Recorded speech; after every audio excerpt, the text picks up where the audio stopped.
I'm Rick Halpern. I'm the director of the Center for the Study of the United States, and it's a pleasure to welcome you here. This is the second of our three headline speakers on the US election, and it's really nice to see so many faces who were here 2 weeks ago when Jamelle Bouie of the New York Times treated us to his thoughts. I'm going to introduce our speaker, Don Guttenplan, in a moment, but I'm going to start with a land acknowledgement, and then I have some other acknowledgements to units at U of T who've made our tripartite series possible. The sacred land on which we operate has been a site of human activity for 15,000 years. This land is the territory of the Huron-Wendat and the Petun First Nations, the Seneca, and the Mississaugas of the Credit River. Today, the meeting place of Toronto is still the home to Indigenous peoples from across Turtle Island.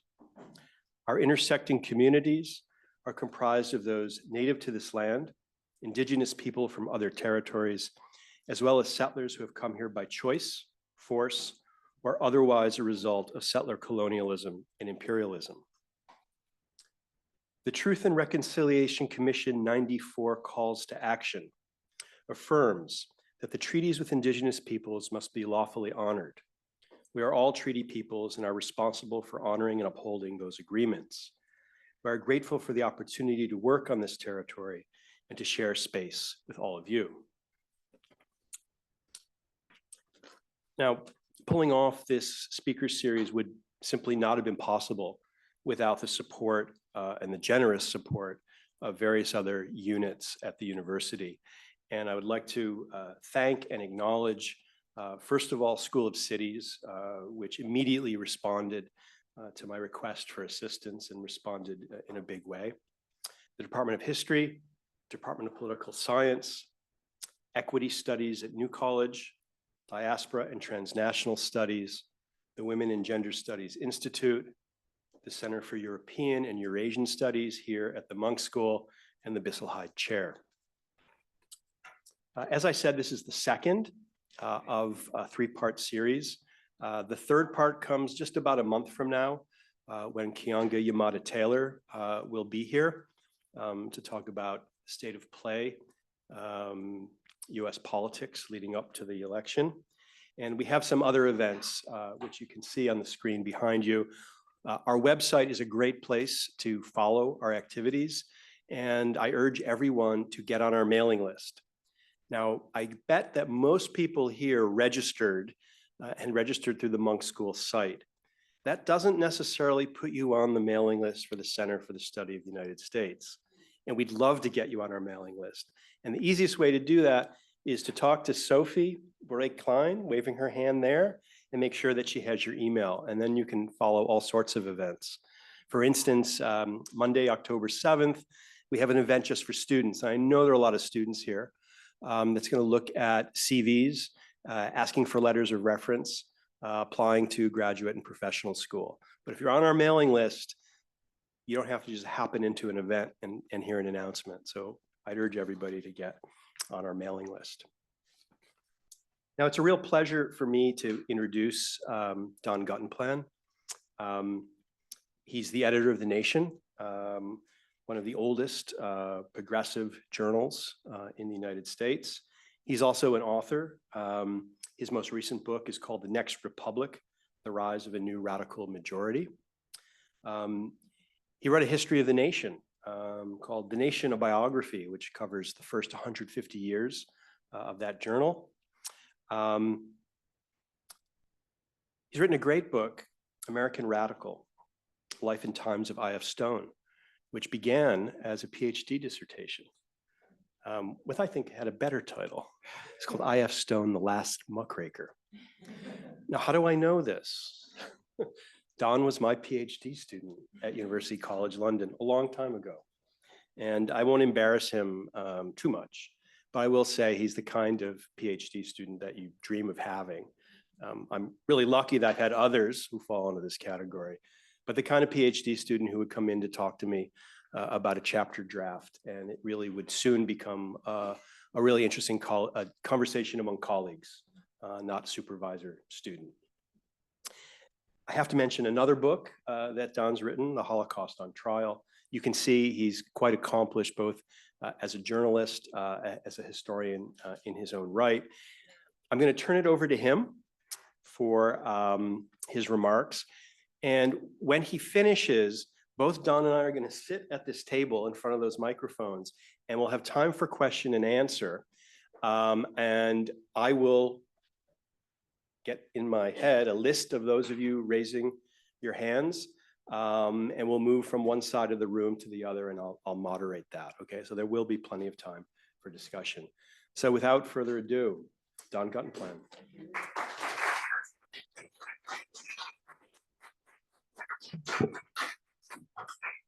Okay, can you hear me? Great. Couple of things. I brought some props.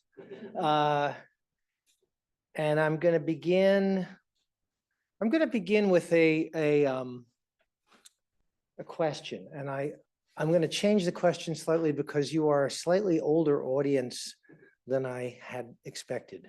So my question is, how many people in this room have never heard of Satchel Paige? Okay, so you all know who oh no, good, thank God. If everybody heard of him, then I'd have to stop here and go home. So Satchel Paige was one of the greatest pitchers in the history of baseball. For my money, one of the top three, along with Walter Johnson and Sandy Koufax. He's recently become more recognized because most of his career was spent in the Negro Leagues. And Major League Baseball just recently this year amalgamated the Negro League statistics with the Major League statistics, so we can see exactly how great he was. But he was also a philosopher. And one of the things that he's famous for having said is, don't look back, something might be gaining on you. And I think that's probably a pretty good philosophy for life, but for journalists and historians, not so much. So I'm going to spend most of my talk explaining why, even though I'm a journalist and therefore theoretically interested in today's news and tomorrow's news, I spend a lot of time looking back and what that does for you as a journalist. So who am I and why am I here? I'm the editor of The Nation. This is The Nation. This is the current issue. I didn't arrange this in advance, but it does have a story by me on the cover about the state of the election in Pennsylvania. So if you're interested in Pennsylvania or the election, you should look for it. We have a funny shaped readership because we have about 100,000 subscribers. About 80% of them pay to subscribe to the print edition, but we have several million readers every month on our website. The subscribers tend to be over 50. The readers tend to be under 30. In the middle is some mysterious wasteland. And so I'm partly here to spread the word, particularly to those of you who are under 30. Take a look at what we do. And if you like it, consider subscribing, because otherwise we can't keep going. We've been going for 159 years. We were started by abolitionists in 1865 who thought that the victories won on the battlefields at Appomattox needed to be translated into politics in Washington and in the States. So they were, in those days, radical Republicans. In fact, the idea for the nation was conceived by Frederick Law Olmsted, who went on later to design Central Park and Prospect Park and many other parks. He did not stick around long enough to edit the magazine. He went and ran a gold mine in California instead. But it was his idea, and it was conceived at the Union League Club in New York City, which was the headquarters of the Republican Party. And for a long time, we were the kind of house magazine of the Republican Party. Now, if you know anything about the nation nowadays, you know that we've changed, and almost as much as the Republican Party has changed. So that's no longer the case. But anyway, that's one prop. This is my other prop, which I will get to. It's my Waltz Harris, or Harris Waltz official camo hat. And I'll tell you more about it, including how you can get one of your own if you want. No, I get no commission from the hat, but in case this is your idea of a nice hat, I can tell you how to get one. Okay, so why am I going to disregard Satchel Paige's advice and look back? Partly because this is the third time Donald Trump has run for president. In 2016, some people could pretend that they didn't know what he might do or how seriously to take his rhetoric. But by 2024, we can all look backwards, not just to Trump's term in office, but to the chaos he unleashed when the electorate brought that term to an end. And we can give ourselves a vivid and terrifying picture of what 4 more years of Donald Trump could do to our country and to our culture. So I'm going to take you back even before 2016. I'm going to give you a little bit of my presidents. So my first involvement with a presidential campaign, I am told, was in 1960 when my mother, I was 3 years old at the time, my mother wheeled me around Springfield, Massachusetts, door knocking for John F. Kennedy.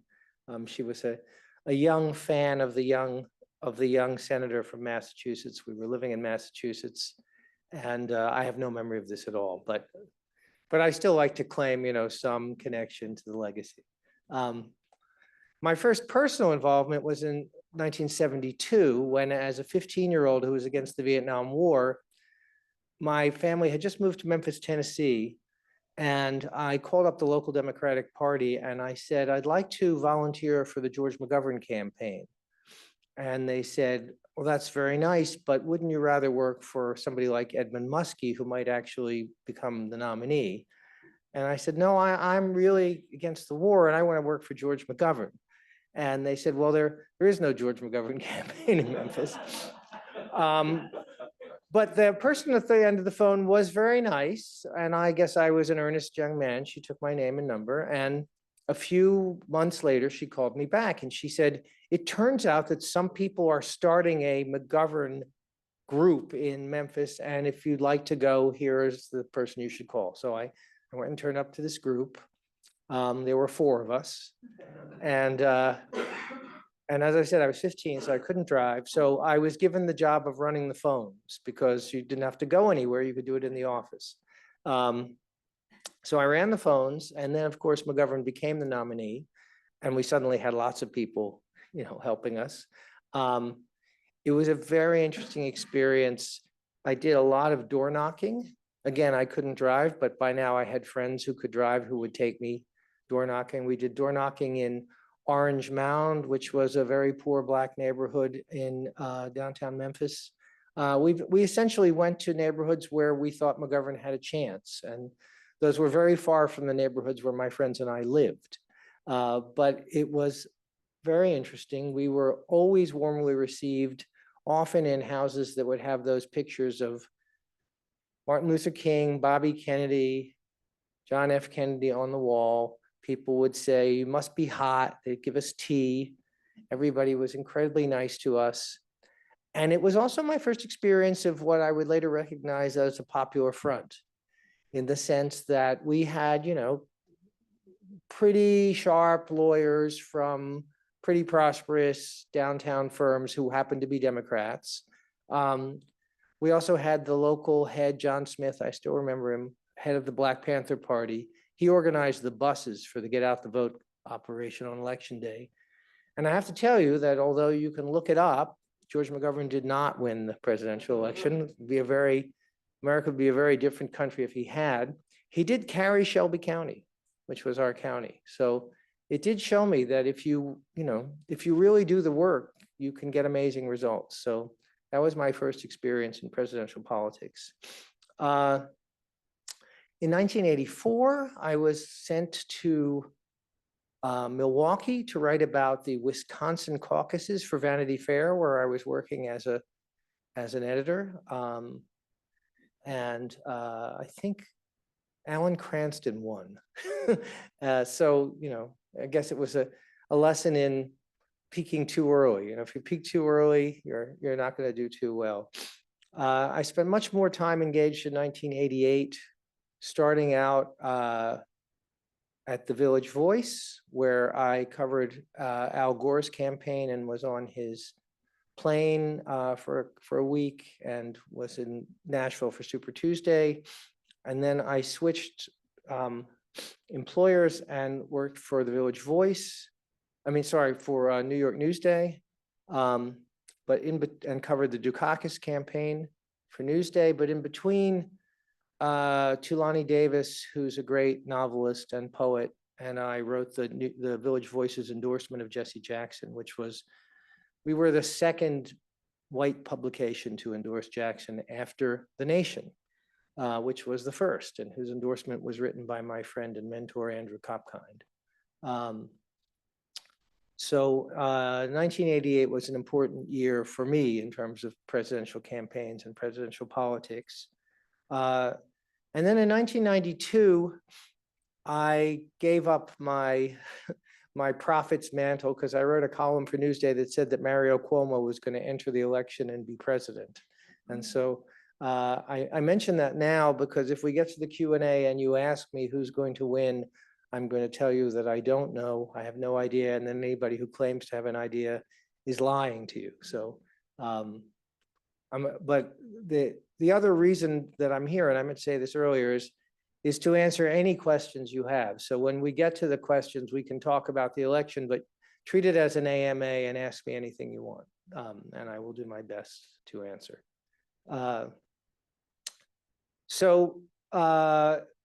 I worked as a journalist till 1994, and then I had a year as a fellow at the Columbia Journalism School, and then I moved to England to write this biography of I.F. Stone, and I was looking for a PhD program because I needed a good library, and I had a friend in New York who sent me to a professor at Cambridge, Tony Badger, a very distinguished historian, who was very kind and said that he would be my supervisor, but that I might have trouble with Cambridge's residency requirement because I was living in London. And he said, and besides, you might find it more useful to have a supervisor you can actually talk to. And he knew this guy, Rick Halpern, who was teaching at UCL. And so I went to meet Rick, and I was, let's see, this is 1986, so I was 29 years old. Is that right? 96. Yeah, so I was 96, I was 39 years old. So a mature student, and frankly, not somebody who was looking for a lot of hands-on teaching, but I was looking for somebody who would let me do what I wanted, and Rick was very good at that. And also, there was a problem, which is that I had already had 2 degrees, but neither of them were in American history. I'd never studied American history, although I was writing this biography about somebody who was an important figure in American history. So Rick said, we need someone to teach the survey course. Would you like to teach the survey course? Would you like to teach a section of the survey course? And I said, well, I've never studied American history. I took one course as an undergraduate, course on the history of American women taught at Barnard by John Chambers. It was a good course. I still remember some of what I learned then, but it was by no means a comprehensive view of American history. But fortunately, Rick said, well, you're an American, you can learn. And then he gave me a pile of books to read, and I read them. And so essentially, I taught American history to my students, and I learned American history from Rick. So I want to say thank you publicly for that, and also to say that any gaps in my knowledge are obviously Rick's fault. So, but it was terrific. You know, I had basically a crash course in American history and historiography, and then I eventually, by the way, is, let's see, this was 1996. I finished the Stone biography in 2010, so it took a little while, although I did finish my PhD in 2006. So it only took 10 years to do the PhD. It took another 4 years to turn it into a book. But I did eventually finish it. So And so I was living out of the country until, well, for quite a while, and therefore not involved in presidential politics in any sense except as a voter. And I hold my hand up and confess that in 1996 and 2000, I voted for Ralph Nader. So if we're getting to third parties later, we can talk about that. It is true that in 1992, before I left the country, I did door knocking for Bill Clinton in Lefrak City in Queens. So, and I've always found door knocking to be a very educational experience. I don't know whether you know what I mean when I say door knocking. You get a list of registered Democratic voters. These days, the list comes on your phone through this program called The Van. And it's incredibly well organized and easy to access. I just did this in Bucks County about a month ago. And they send you to Democratic households and you ring on the door or you knock on the door and you say, if somebody answers, and of course, the first thing you learn about door knocking is most people aren't home. But if anybody answers, you ask them if they're, you know, if they're going to vote, which way, who they're going to vote for. If they tell you they're not going to vote for the Democratic candidate, you cross them off their list and hope that they forget to vote. If they are going to vote for the Democratic candidate, then you find out, you know, how committed they are and whether they need help in getting to the polls or whether they'd like an absentee ballot. In lots of states, this can make the difference between who wins and who doesn't. For example, in Georgia, Stacey Abrams organized the most comprehensive get out the vote door knocking campaign anybody had seen in the South ever. And that's why Georgia now has 2 Democratic senators. Now, whether they'll still have 2 Democratic senators in another 4 years is another question, but it can really make a big difference. But it's sometimes hot and sometimes discouraging, and sometimes you get shouted at, particularly if the date is wrong and you go to the wrong house. So, you know, I recommend it, but I can't say that it's always a pleasure. Anyway, so that's kind of me in presidential politics until 2016, which we'll get to.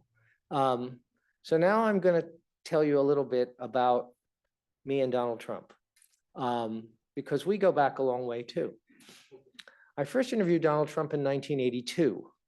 At the time, I had just been fired from Vanity Fair and was freelancing. And there was a magazine that they used to give out free in the wealthier parts of Manhattan, particularly, I think it only went to buildings on the east side with doormen. That was the demographic they were aiming at. And unsurprisingly, they had a lot more ads in any issue than we've ever had in the nation. It was called Avenue magazine, and the editor was a very nice guy who decided that he was going to give me steady work. And I decided that I was going to use this steady work to do what I called power structure reporting. I wanted to know and I wanted to find out who actually owned New York and ran it. And then I wanted to report on those people. And essentially, as long as I wasn't too mean about them in print, he was happy to run these profiles.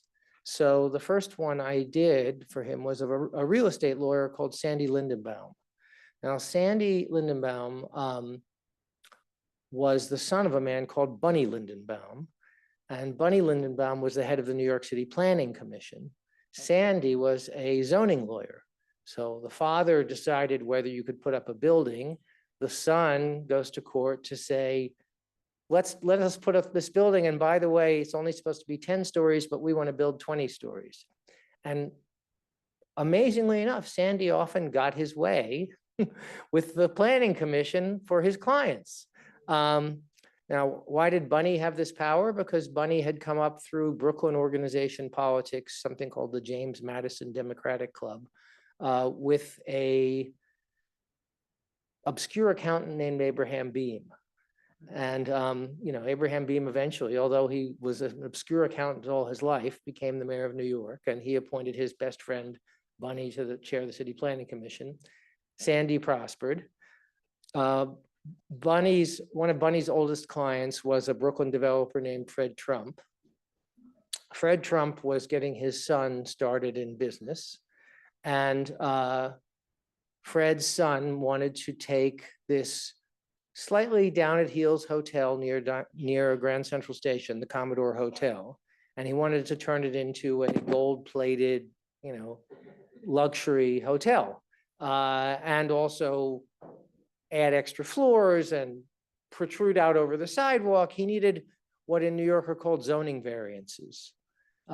So he needed a good real estate lawyer. He went to see Sandy, and I was profiling Sandy. So I talked to Sandy. We mostly talked about his art collection because that's what he thought the interview was about, and that's what I was happy to have him think that. And he showed me his art collection, and I took lots of notes. But he also talked about what he did and how he understood the zoning laws and how he could essentially make them bend to his will. And I said, well, I think he got $1,000 an hour. This was in 1982. So $1,000 an hour was, as they say, real money. I said, well, I know you get a lot of money for what you do, but how do I know you're worth it? And he said, well, you can talk to my clients. And I said, well, who's a client I can talk to? And he said, well, there's this young guy, Donnie Trump. So I said, well, I knew who Donald Trump was, although he was not yet the sort of ubiquitous figure in the papers, but he was in the papers enough so that I'd heard the name. I said, well, will he talk to me? He said, yeah, I'll call him. So he called him, and I went over to see Trump in his office at Trump Tower. And he talked to me about how helpful Sandy had been. And, he was conceited, overbearing, but not really out of the line for a New York City real estate developer. I mean, by that time, I, dealt with a few real estate developers. He was pretty typical, except I suppose that he wasn't Jewish, and that was a little bit unusual in New York City. But he was perfectly happy with the Lindenbaums. Anyway, that was my first experience of Trump. And my second experience, though, was more revelatory. And that was, I was writing a media column at New York Newsday. And I went there after having worked at the Village Voice for 3 years and editing, I would say, one of the great investigative reporters of the 20th century. I.F. Stone was probably the greatest investigative reporter of the 20th century. He's the person I wrote my thesis on. But Wayne Barrett, who I edited at The Voice for 3 years, was certainly one of the great investigative reporters. And Wayne was the first person to write a book about Trump. And he's the person who, when Trump began to run for president, Wayne sadly at the time was dying of cancer, but lots of other reporters would beat a track to his house in Brooklyn, where he would go through boxes and boxes of files and dig up, old files. He never threw anything away, old files on Trump. So at the time, Wayne had been commissioned by the guy who owned the Village Voice, a man named Leonard Stern. And I'm sorry if this is, I should have said, if I go too fast or if there's something I say you don't understand, just stick up your hand and ask a question at any time. Anyway, Leonard Stern owned the Village Voice. His money came from the Hartz Mountain Pet Food Company, which his father had founded. And he wanted to be an important guy. He didn't want to just be somebody who sold dog food for a living. So he bought the Village Voice so that, politicians would return his phone calls, essentially. And he found that owning the Village Voice didn't make him as much of a figure as he had hoped to be. He had social ambitions. So he decided he was going to commission a series of movies or documentaries. And that was going to make him more of a figure in New York society. And also, he had a wife who had been a filmmaker, and he thought it would, would score points with his wife if he did this. So he started to commission these movies, and the first one was going to be an investigative biography of Donald Trump. And the person he hired as the consultant was Wayne Barrett. And there was a little announcement in the press that this was happening, and Trump didn't like it. Exactly why he didn't like it, we'll probably not know for another 50 years when all of the paper comes out. But he didn't like the idea of somebody like Wayne looking closer at his finances than he'd already looked. And he didn't like the idea of what Wayne found out, getting the kind of big platform you can get on television. So he wanted to stop it. Here's what he did. He called Richard Johnson, who was the gossip columnist for Page 6 at the New York Post. And he said to Johnson, this film that Stern is making, he's only making it because he's jealous. Johnson was not an idiot. Couldn't help ask, jealous of what, Donald? And he said, he's jealous because his wife, Allison, tried to date me. She called me up and asked me on a date, and I turned her down. Now, I'm not Richard Johnson. I don't think I ever even met Richard Johnson, although I certainly knew who he was. But I can empathize with his dilemma, because here's somebody who's a public figure making this claim on the record about another public figure. The two of them are both, in theory, and Stern was actually a billionaire. So what do you do? Well, he published the story, and that set off a little mini war, which I wrote about in Newsday called Billionaire Mud Wrestling. But I learned two things reporting the story, because to report it, I went to see the Sterns, and that was painful and embarrassing because, of course, Allison Stern said, no, this never happened. And Leonard Stern was like, well, what do I do with this guy? And it's like, I don't know. And Donald Trump said, oh, yeah. She called me up. She asked me out, whatever. He also, when we were talking on the phone, at some point, I think I spoke to him 2 or 3 times in the course of the story. He said he kept on saying things about, I can't remember exactly, and I don't want to be unfair to him, but he kept on making the kind of statements that if you were polite and you agreed with them and anybody else was listening, you'd regret it. Whether they were like mildly racist or mildly fascist, but they were certainly not statements that I would want to subscribe to either privately or publicly. But sometimes when you're in a conversation with somebody, and they're talking, you just say, aha, because you want to keep them talking. So I was aware that he was doing this, and I was not saying aha. And one of the reasons I was not saying aha is because I was recording the conversation, because in New York, it is legal to record conversations without telling the other person. And I always recorded conversations with adversarial sources. But Trump said to me after about 10 minutes of this, he said, oh, by the way, Don, I hope you don't mind, I'm recording this conversation. And so I said, oh, that's fine, Mr. Trump, I've been recording it too.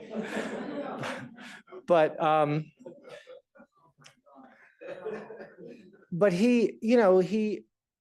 it was a new thing for me to realize that here was somebody who would really push well beyond the kind of unwritten rules of interviewer, interviewee, or even public life.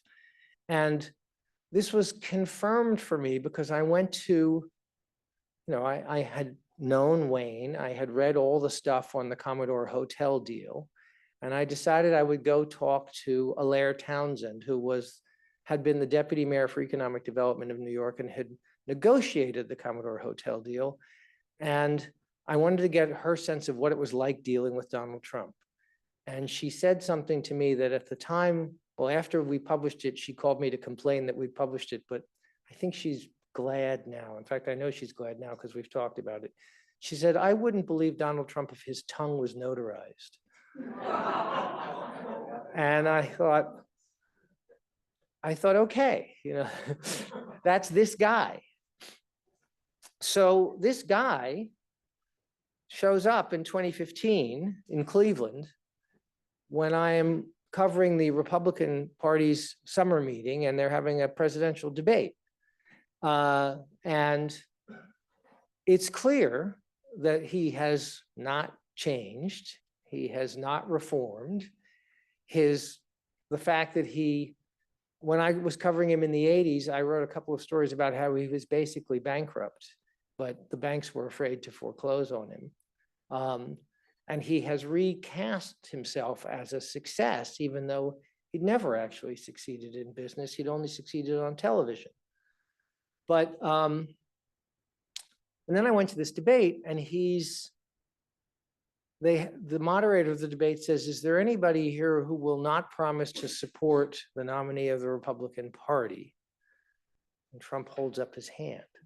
He's the only one who holds up his hand. So this is what I wrote in July 2015. Donald Trump, whose defiant refusal in the opening minutes to pledge to support the party's nominee, showed why he is such a gift and a burden to Republican strategists. A gift because Trump's very unpredictability, his manifest inability to respect the norms of party, civility, or any institution or structure not bearing the Trump name, preferably in gilded letters, makes him the campaign equivalent of crack cocaine. A burden, not just because he makes the other candidates, from maverick Rand Paul to moderate Jeb Bush, look like pallid imitations, but also because so far, at least, they are imitations. Too wary of offending the GOP's deeply alienated base to risk disagreeing with Trump's angry white man rants against Obama, Mexican immigrants, or government incompetence.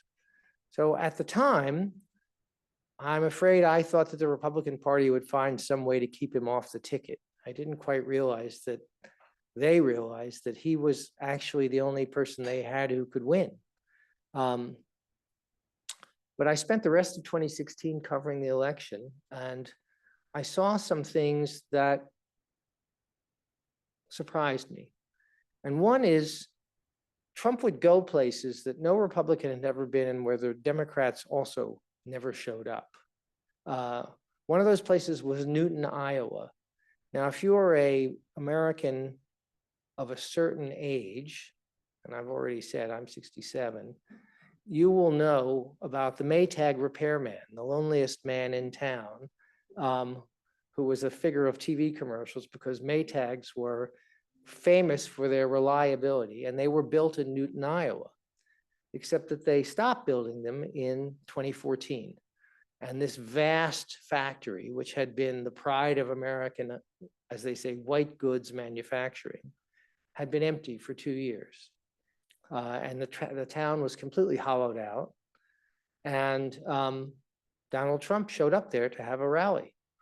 And his theme that I am going to bring back American manufacturing, and that you've all been betrayed by NAFTA, which made it much cheaper to buy Chinese-made washers and dryers than to buy Maytags, really resonated with those people.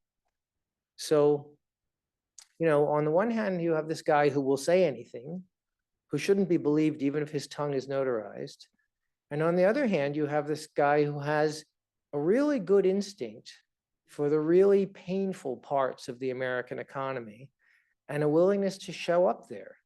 And the people there felt seen by him in a way that they absolutely did not feel seen by, for example, Hillary Clinton, who kept on telling them things were great in America already, and that they should stop whining about manufacturing jobs and presumably all learn to code.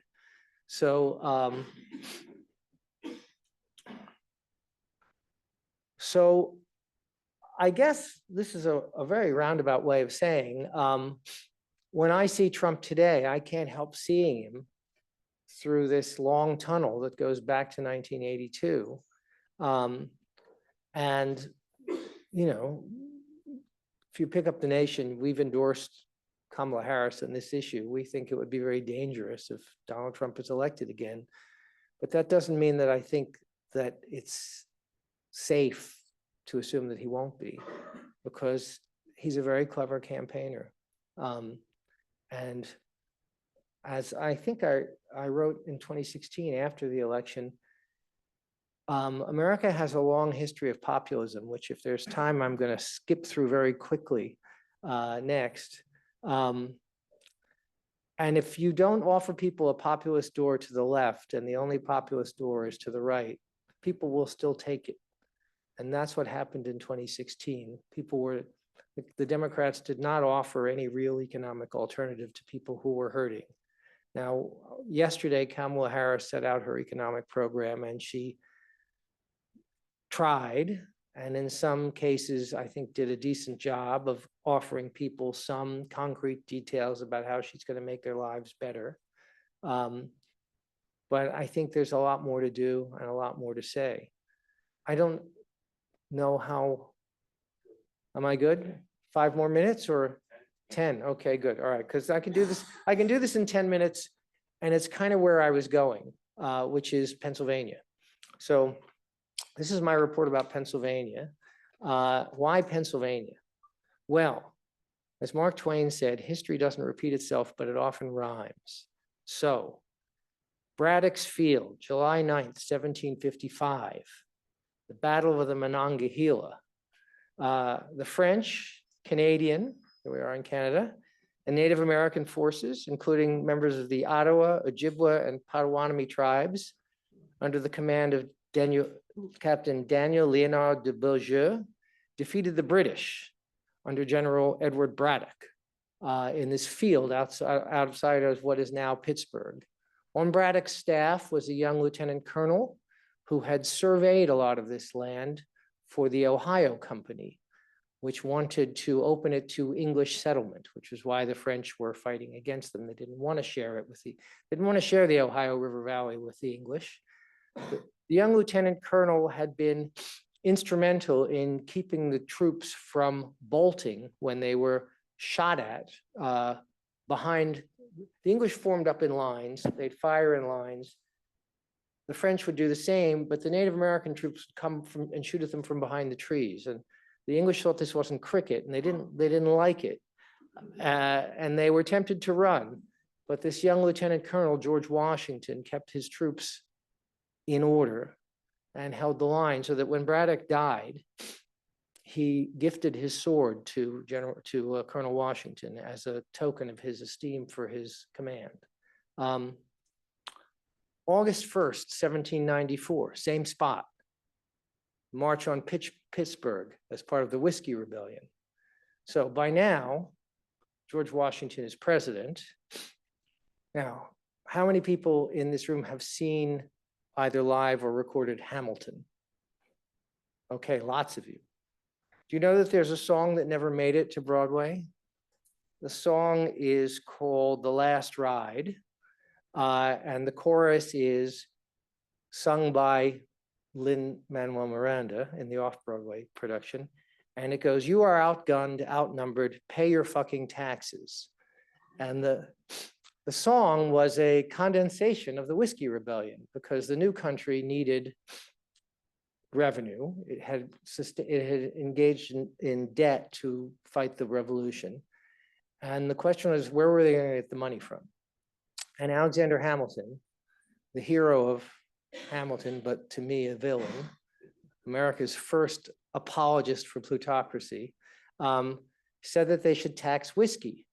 Now, whiskey was very important in the economy of Western Pennsylvania because you could grow wheat, you could grow corn, but you couldn't get it to market over the Alleghenies. It would take days and it would be expensive and you'd need lots of horses and wagons. But if you distilled your crop and turned it into whiskey, you could basically turn a whole field into a couple of barrels of whiskey. And the whiskey would keep, would be easier to transport, and you could use it in exchange instead of money, because also in those days, what they called specie, hard currency, gold and silver, was very hard to come by west of the Alleghenies. Well, Hamilton decided that the new government was going to tax whiskey and that the tax had to be paid in specie. So this was essentially taxing the poor to give a tax break or to give bond relief to the rich who owned these bonds, who lived in fancy houses in Philadelphia and New York and Boston. And there are very good books about this, so I'm not going to go too much into it, except to say that in August 1794, Washington himself, as president, at the head of 13,000 troops, which was essentially the whole Continental Army, with his lieutenant at his side, Alexander Hamilton, rode west to put down this taxpayers' revolt by 600 odd Pennsylvania farmers who were camped in Braddock's Field and who had killed a federal tax collector the day before. So that's, again, same spot. Now, if you go to Braddock, Pennsylvania today, you'll see a historical marker to the Battle of Braddock's Field, but you'll see another one to 1892 and the Homestead Strike, when Henry Clay Frick, the person for whom the Frick Museum is named and a partner of Andrew Carnegie, tried to cut the wages of the steel workers in Western Pennsylvania. And the steel workers at the Duquesne and the Edgar Thomson works joined the strike and shut down their mills. Frick sent in strike breakers, including 300 Pinkerton guards. A riot broke out, 10 strikers were killed, there were thousands of injuries, and the Pennsylvania governor sent in 2 brigades of troops to break the strike. And that was the end of the steel strike until 1919, when there was another steel strike, also in Western Pennsylvania, and which also closed the plant in Braddock as well as Monessen and Homestead. There's another marker in Braddock for this strike. So the Thomson Works in Braddock was the first Bessemer converter to be used in commercial production of steel. It made rails for the Pennsylvania Railroad. It was built by Andrew Carnegie and then became part of what is now U.S. Steel. It's still there. I know this because I went to Western Pennsylvania and to Braddock in 2016 to talk to this guy who was trying to run for the Senate. He lived across the street, literally across the street from the Thomson Works in a converted auto showroom. His name was John Fetterman. He had just that day been told, he was the mayor of Braddock, that although he was one of the few politicians who defended Barack Obama when Obama had said that people cling to their guns and their religion, and he was, attacked as an elitist for that. Fetterman had defended him. Obama had decided that day he was going to endorse Fetterman's opponent in the Democratic primary, a woman called Katie McGinty, who'd worked as a consultant to the oil and gas industry and who was exactly the kind of candidate that the corporate Democratic Party was trying to recruit. And Fetterman took me on a drive up and down the Monongahela River Valley through McKeesport and Clairton and Monessen. We passed block after block of gutted shops, shuttered homes, crumbling churches, idle factories, and the wreckage of American manufacturing to explain to me why Katie McGinty was never going to be a US Senator and Hillary Clinton was not going to win the election. Now, at the time, I didn't know whether Fetterman was sane or crazy. A question that many people have had since on many issues. But I since learned that he was absolutely right about that, and that corner of Pennsylvania is a place where history keeps rhyming. If you look at the counties that went for Obama twice and then for Trump in 2016, they are the counties of the Whiskey Rebellion. They are the counties of Western Pennsylvania. And until the Democratic Party finds a way to speak to those people, they are never going to be reliable Democratic voters. So I would say that is, I guess, what I came to tell you, that you can learn if you pay attention to the past when you're looking out in the present, and what a sense of history can give even a hack journalist like me trying to make sense of current events. It always looks a little deeper and a little more complicated if you can look at it historically. So thank you very much.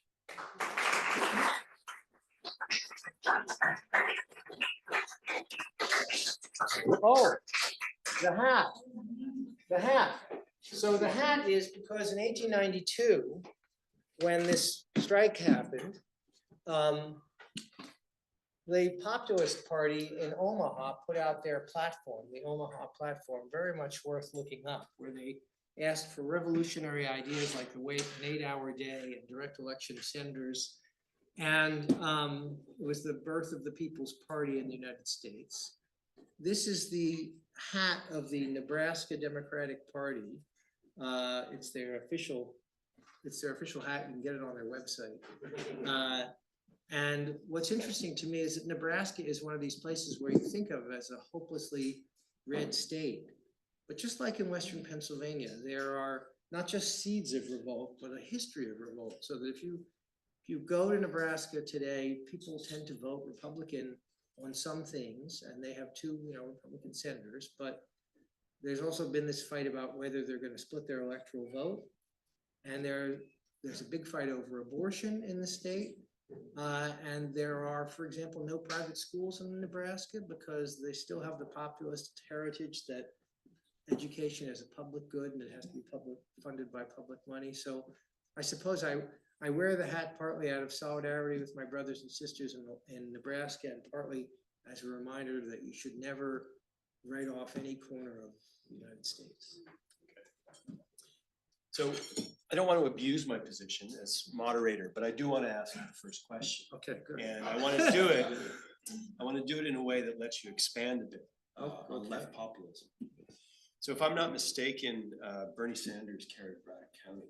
Yes, he did. Pennsylvania primary. And this raises a really interesting question about the persistence of the left populist current within the Democratic Party.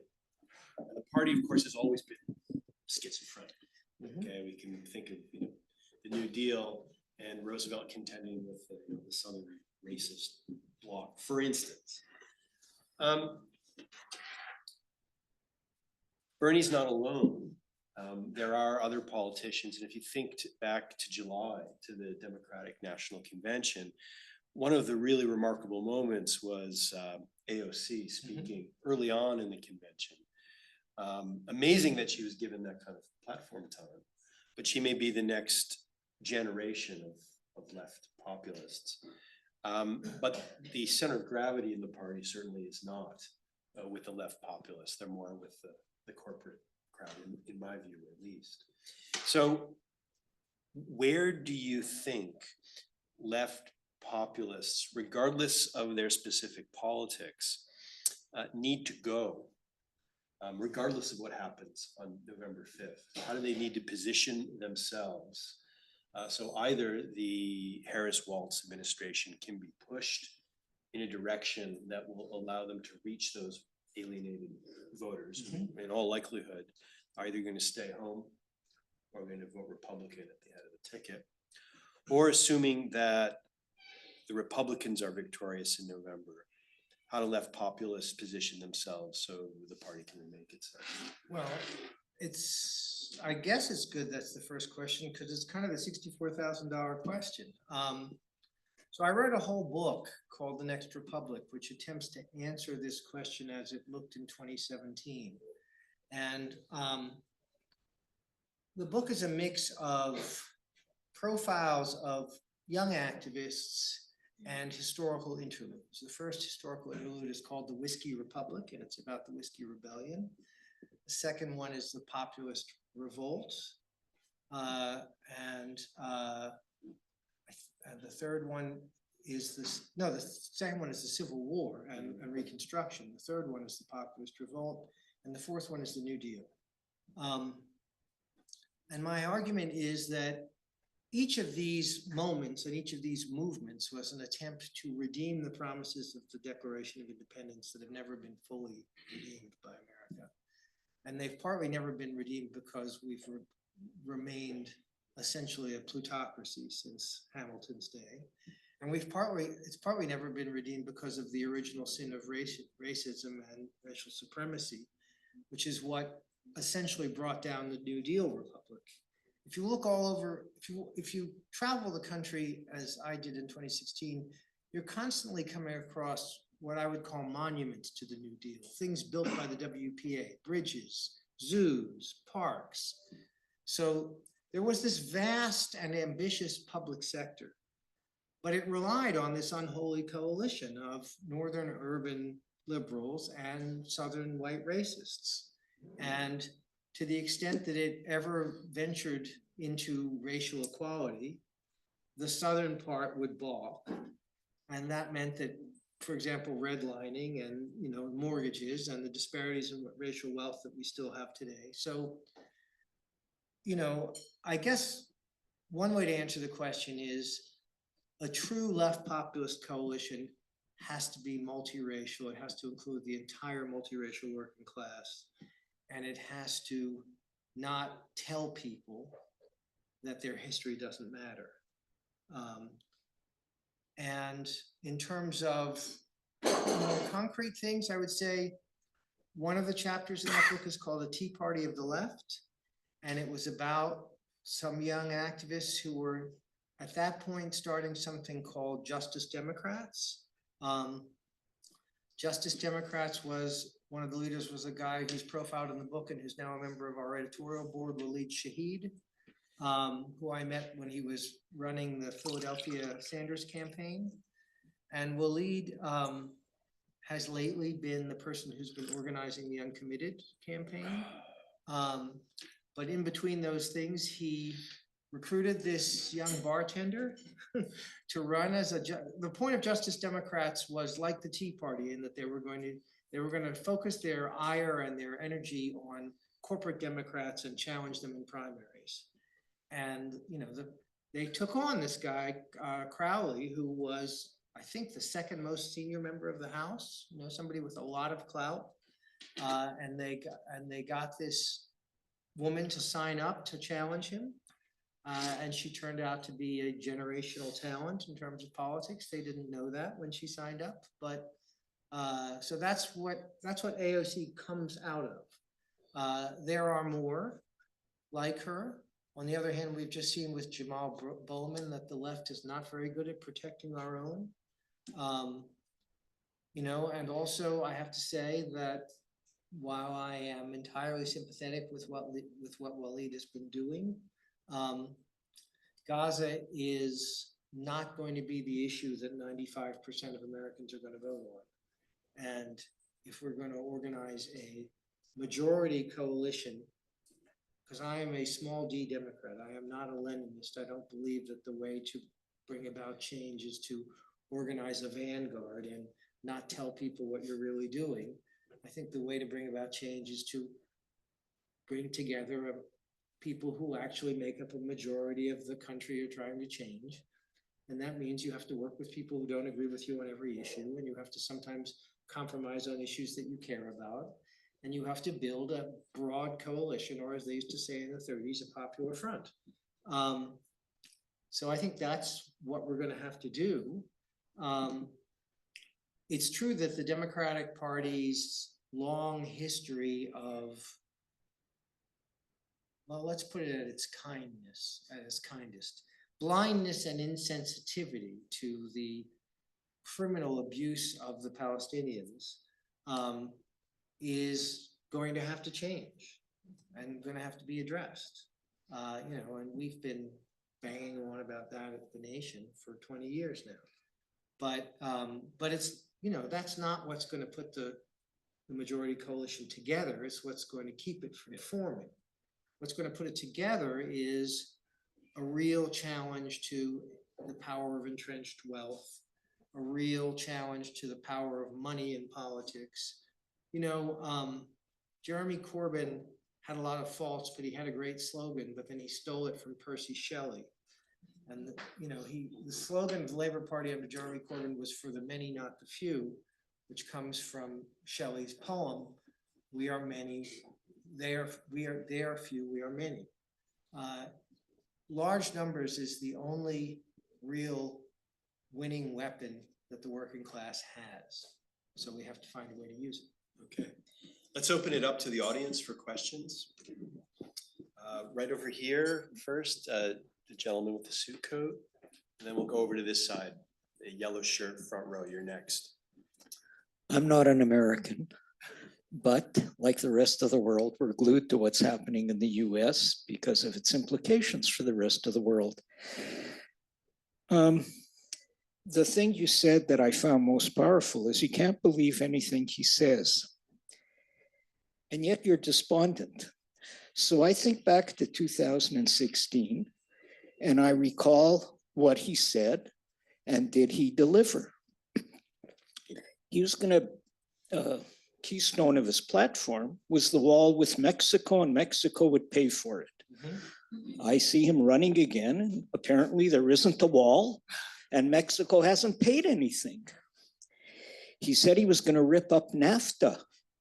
Actually, NAFTA, they say, was renegotiated, but you're challenged to find what's different in the new NAFTA than in the old NAFTA. He ostensibly was banning Muslims from entering the country. I believe there are more Muslims now in the US than there were when he issued that order. He said that. I'm sorry, but is there a question? Well, my question is, in light of the fact that you can't believe anything he says, why this great despondency about, because as you pointed out, he's on the verge of winning. In 2016, yes, he won, but actually Hillary Clinton clobbered him in the popular vote. So that's my point. I'm just being devil's advocate. If you don't have to, in other words, if you don't have to believe what he says, why worry so much if he wins? In light of his past behavior. Yeah, well, no, I think that's a perfectly reasonable question, and I would say a couple of things. One is some things he said he would do, and he did. He appointed Supreme Court justices who overturned Roe v. Wade. And we've had just as many abortions last year. I'm sorry, sir, but if you were a woman and you needed an abortion and you were a state where it was banned, you wouldn't see it that way. But it's also true. I don't mean to pick a fight with you, but I think you shouldn't dismiss it quite so quickly. I think that the difference between now and 2016, because in 2016, I think a lot of us thought, how bad could it be? And we survived. I think the difference is if you read Project 2025, you know, there are 900 pages of plans. In 2016, I don't think Trump expected to win, and he certainly had no experience of federal government or administration. Now he desperately needs to win because it's the only way he's going to stay out of jail. That's not a joke, that's true. He desperately needs to win, and they have very clear plans of what they're going to do. And those plans are dangerous to the planet and to the future of America as a democratic republic. So that's why I stay up, and that's why I can't sleep at night. But, you know, your mileage may vary. Okay, so we'll go to man in the yellow shirt, and we'll go to this side, Paul Cadario. He's the guy with the baseball cap on over there. And then we'll go back to this side, okay? Thank you. You alluded to the uncommitted voters. We hear a lot about the uncommitted as some kind of amorphous group that may well decide the election. It's hard to say statistically, but sometimes the term is used, to me, pejoratively, or at least without definition. How would you describe the uncommitted in terms of that group of voters who could well have a great deal of influence? And are they in fact a large group of very intelligent doubting voters? Well, I'm not sure how I'd answer the second question, but I think I can answer the first question, which is the uncommitted campaign was formed by people who were at its mildest, deep distress over US policy towards Israel and Palestine, and felt that the US was giving Netanyahu a blank check and bankrolling what they considered to be, what I would argue increasingly has come to be, a genocidal war. And, you know, people have their own views on this. In America, particularly in New York City, people are quite polarized on this issue. I don't presume what anybody in this room thinks. What I will say is that my experience with particularly Waleed is that he's an extremely sophisticated democratic strategist who desperately wants the party to do the right thing and desperately wants to make it possible for Palestinian and other Muslim Americans to vote for Kamala Harris. And so was trying very hard to push her and the Democrats to do something, anything, to make people feel that they were listening and that they had been seen. And, you know, that could have been as simple as, I mean, Jim Zogby, who runs the Arab American Anti-Discrimination Committee, said that they'd given the Democratic National Committee a list of hundreds of Palestinian American elected officials, Democrats, and said, just pick one, you can vet them and let them speak at the convention, and you know, and then we'll stop demonstrating. I mean, it was like, and they didn't do it. Now, it may be that they think, and they could be right. I haven't done the polling on this and I haven't done the research. They could think that for every Muslim American voter they would pick up if Kamala Harris became a little more critical of Israel than Joe Biden has been willing to be, they will lose Jewish voters. This is, you know, politics is often a zero-sum game, and it doesn't always work the way you'd like it to work. But I would say that I'd say they've certainly succeeded in getting the issue a lot of press attention. Palestine doesn't usually get a lot of press attention in the American press. I think they could make the difference electorally in Michigan, maybe Wisconsin. But I would say there's not clear evidence even that that's the case, particularly since it's far from clear that most of them are going to vote third party, although the mayor of Hamtramck, who's Palestinian, did endorse Donald Trump the day before yesterday. But I think, you know, it's hard to say to somebody whose relatives have just been bombed, get over it. You have to look at the bigger picture. I mean, for them, there is no bigger picture. And, you know, frankly, I don't feel that I have the right to say to them, there should be. I do think that if that isn't your case, if you don't have that personal connection to the issue, then you have to weigh it like you weigh every other issue, from, you know, abortion rights to fracking to labor rights to racial justice to voting rights. Now, to war and peace and the dangers of nuclear war. On most of those issues, I would say it's pretty clear which party you should vote for, but, you know, not on all of them and not for everyone. I don't know whether that answers your question, but that's the best I can do. Thank you. So we'll go to Paul now. Okay.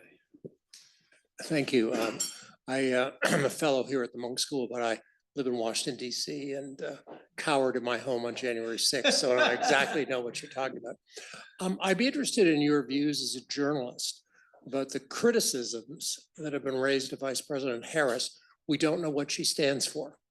There is, I think, an 82-page policy document on her website. She was on television last night, and her opponent is presented by Project 2025, which he claims he hasn't read, and a GOP or Republican National Convention PowerPoint with the highlights of Project 2025, as if that's what he's going to do, and that's policy.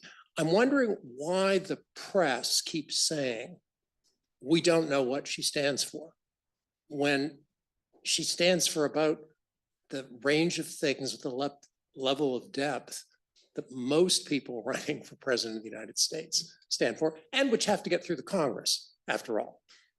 Well, I think it's a really good question, and I'm not sure I can answer it. I watched the interview last night late. I mean, not as it happened. I watched it on YouTube. And I thought it was interesting when the questioner said to her, why do something like, you know, whatever, 51% of people trust Donald Trump more on the economy than you? And I thought in a certain way, that's kind of the same. It's a similar question, because Kamala Harris has been talking about what she wants to do quite a lot. Joe Biden's been doing things which she's been supportive of quite a lot. And Donald Trump, did what he did, handed over this wreckage of an economy to them. So why do people still trust Donald Trump more on the economy? Why do journalists say that we don't know what she's going to do?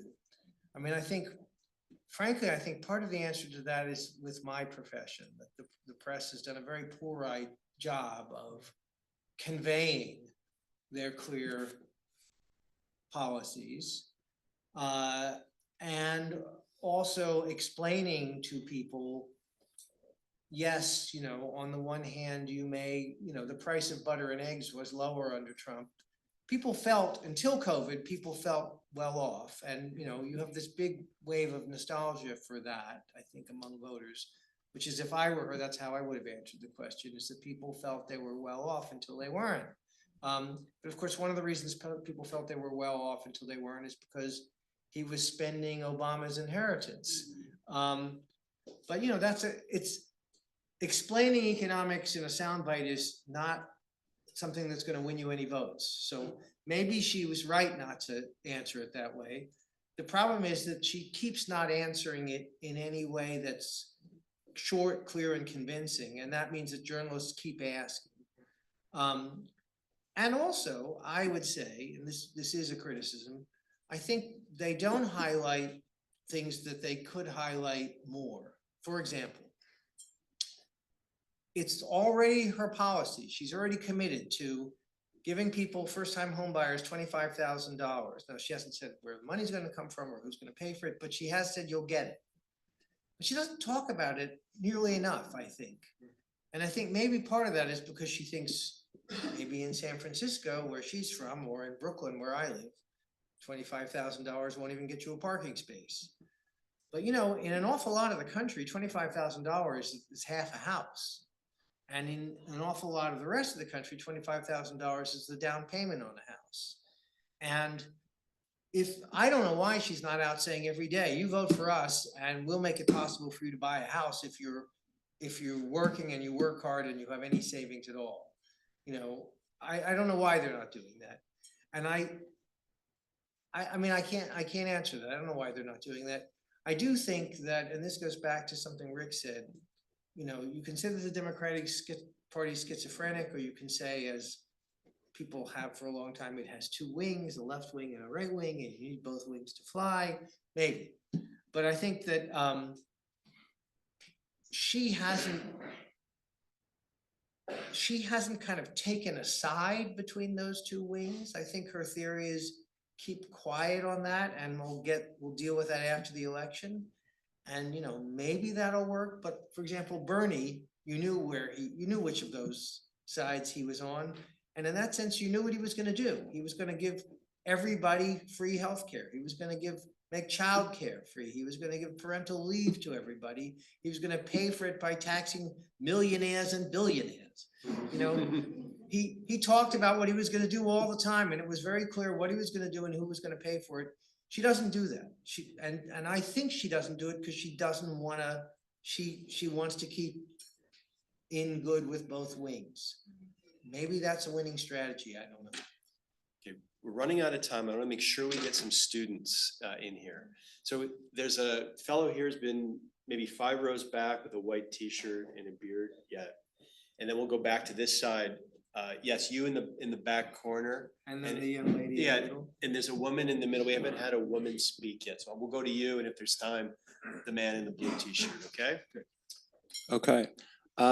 President Joe Biden's economic policy has been described as a bit of a departure from the Washington consensus, in that he has been less neoliberal than his predecessors and among the most progressive presidents since at least LBJ, which includes trying to bring back manufacturing with the CHIPS Act and infrastructure bill, and having a supportive NLRB to unions.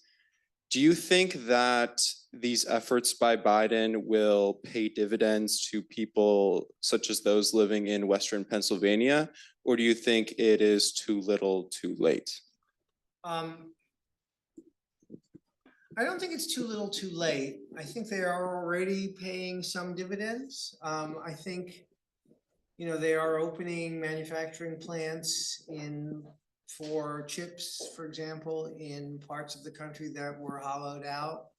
I think if he'd been able to pass the full Build Back Better Act, you'd have seen more of that, and probably would have had more political payoff. I think it has some political payoff. I think Harris is doing a decent job of talking it up, but they should talk it up more, and they should contrast it with, like when I heard her interview, she talked about Youngstown. She mentioned it, and that was, not Youngstown. Oh, come on, the big General Motors plant, Lordstown, not Youngstown, Lordstown. So I went to Lordstown when they made the last car in this plant, which is a storied, the biggest strike in General Motors history, the most militant General Motors union was at Lordstown. They shut it down, and Trump went there and he said, don't sell your houses. Don't sell your homes. We're going to bring it back. He never did.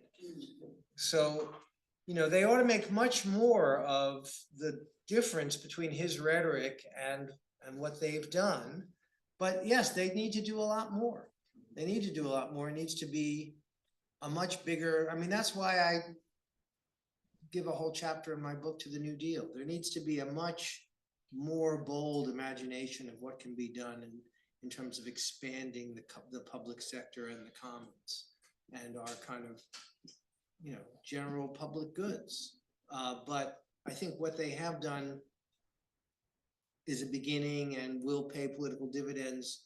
Whether it will pay political dividends in Western Pennsylvania, I don't know. I kept on asking people what's changed under 4 years of Democratic administration, and the answer I kept on getting was nothing. So that's what people tell you. Okay, so let's go to the woman in the middle of the row here.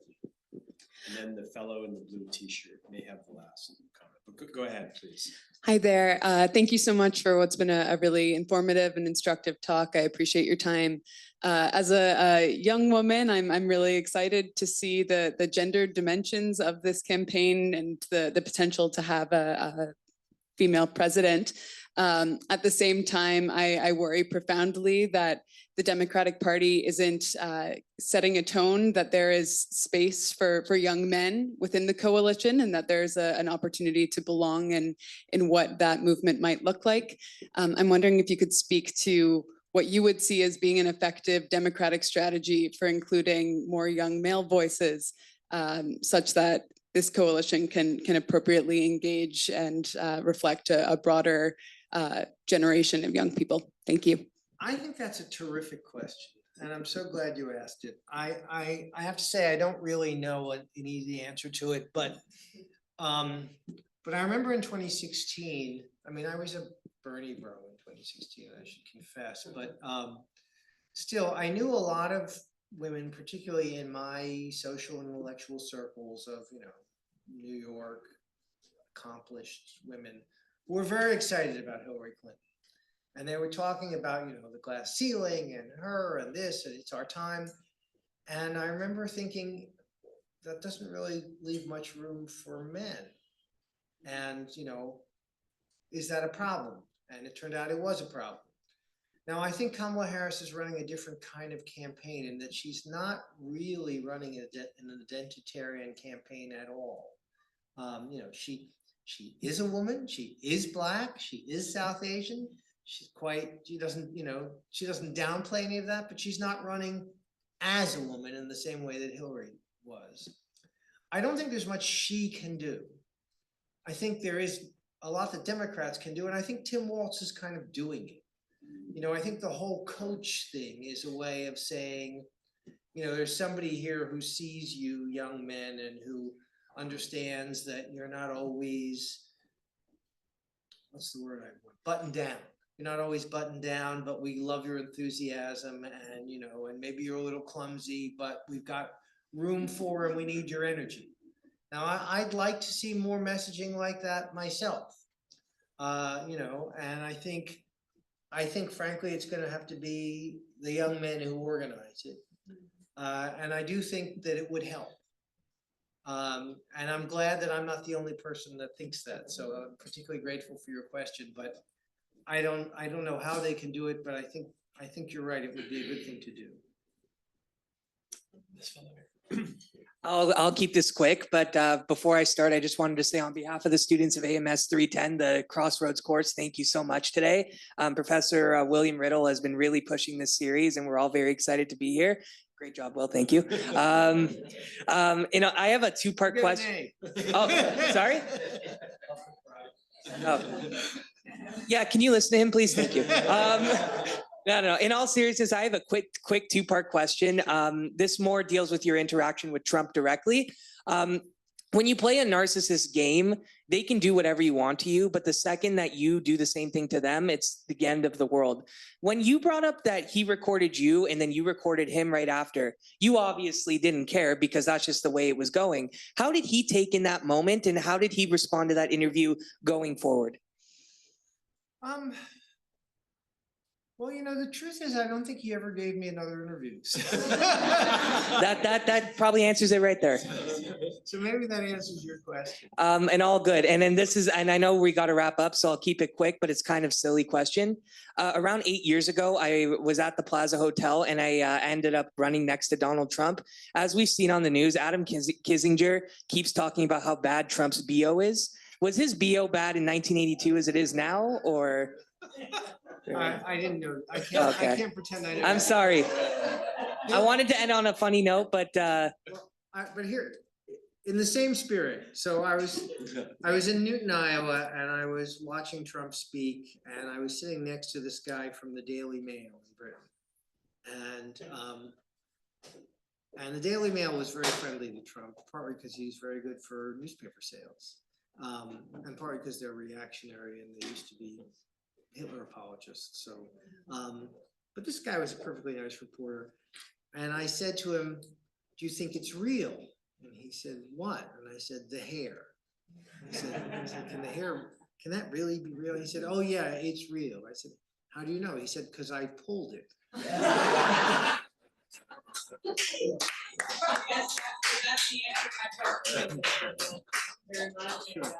Yeah, we really enjoyed this. Thank you. Okay, so let's have a hand for Don.